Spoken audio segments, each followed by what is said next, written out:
A transit strike that would have crippled the city has been averted after negotiations between the TTC and the union took a drastic turn in the 11th hour.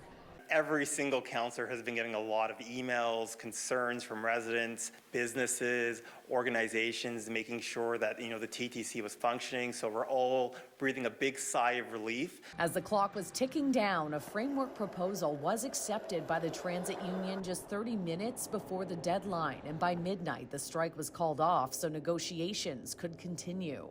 Where are you now? Is there a solid deal in place at this time?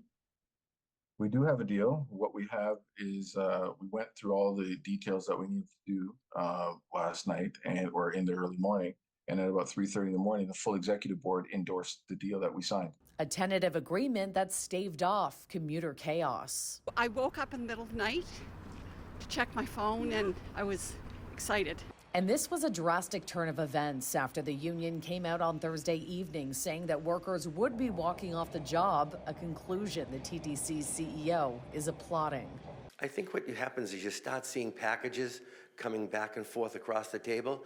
You start looking at the packages and all of a sudden you start seeing a lot more commonality than you think. And then all of a sudden, boom, 11:30.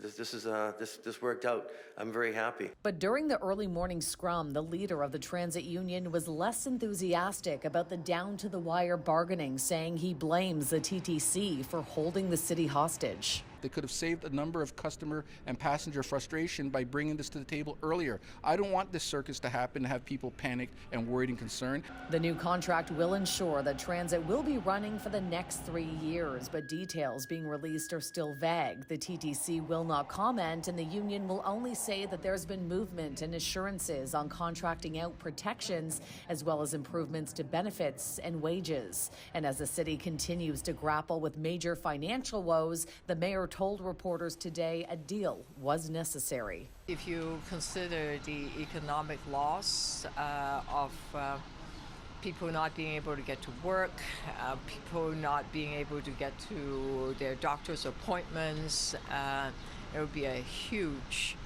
economic damage.